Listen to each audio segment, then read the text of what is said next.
You don't fear failure, you fear proof that you're limited. Sometimes you tell yourself you're afraid of failing, but if you look closely, something deeper is happening. It's not the failure itself that scares you, it's what failure might prove about you. That maybe you've already reached your limit. That maybe the thing you secretly hoped you could become was never actually possible. And once that possibility disappears, something inside you goes quiet. So the real fear isn't falling short. The real fear is discovering how far you can actually go. And that fear changes the way your brain approaches almost everything.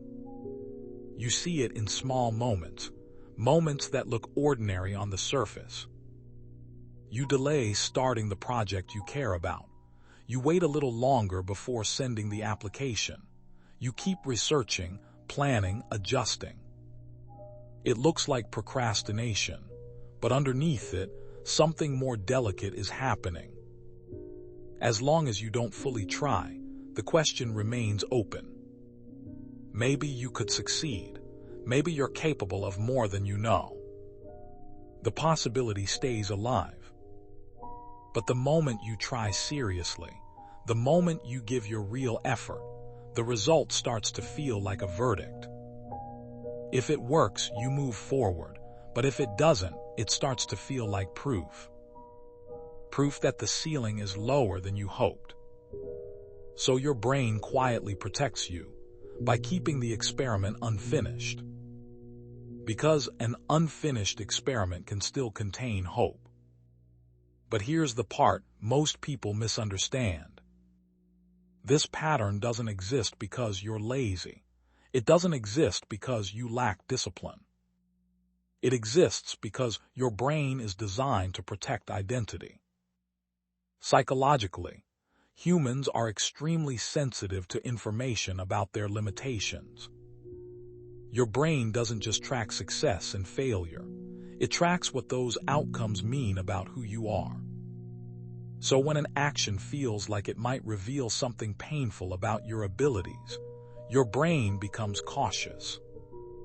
Not because you're weak, but because identity is one of the most protected systems in the mind. The brain would often rather protect identity than discover uncomfortable truth too quickly. And this protection creates a very quiet strategy. Avoid situations where limits might become undeniable. To understand this, imagine your brain as a prediction system. Its job is not just to react to reality, but to predict what reality might reveal about you. Inside the brain, areas like the prefrontal cortex help evaluate decisions and consequences. Another region, the anterior cingulate cortex, constantly monitors errors and conflicts.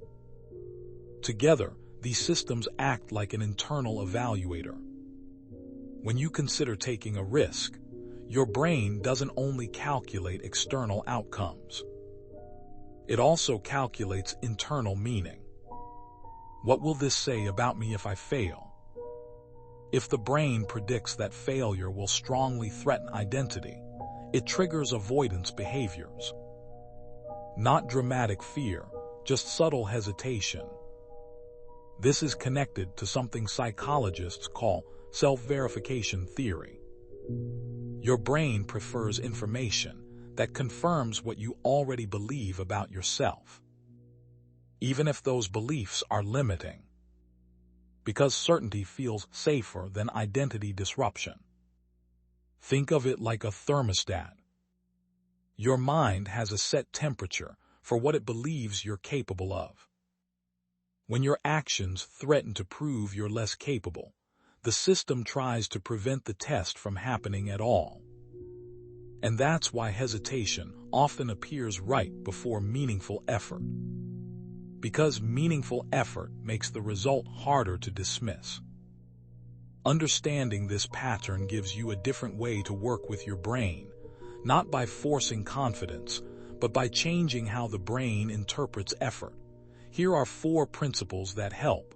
Number 1. Separate identity from experiments.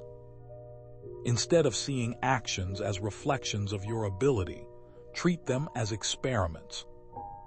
Psychologically, this reduces identity threat. When the brain views an action as an experiment, the result becomes data instead of judgment. For example, instead of thinking, "This will show whether I'm good at this," you think, "This will show me one possible outcome." This small shift reduces the pressure your brain associates with trying. Number 2, reduce the size of the proof. Your brain fears large conclusions, so shrink the meaning of each attempt. Instead of one big test, create many small attempts. Behavioral psychology shows that repeated low-stakes action reduce avoidance, because the brain stops seeing each action as a final verdict. For example, writing one paragraph instead of finishing the whole project, or sending one email instead of building the entire plan.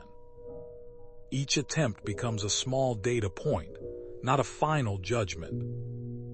Number 3, focus on exposure instead of outcome. Anxiety reduces when the brain repeatedly experiences situations without catastrophic identity damage. This is the principle behind exposure therapy. You don't prove you're limitless, you prove that trying doesn't destroy you. For example, sharing an idea even if it's imperfect. The brain slowly learns that effort does not equal humiliation, and the avoidance signal becomes weaker over time. Number 4, update your internal thermostat. Remember the mental thermostat metaphor.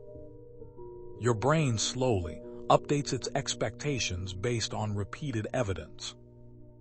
Not one dramatic success, but consistent signals. When you repeatedly take action despite uncertainty, the brain begins adjusting what it believes is possible. And slowly the ceiling moves. Not suddenly, but gradually. So the real challenge was never failure. The real challenge was the meaning attached to failure.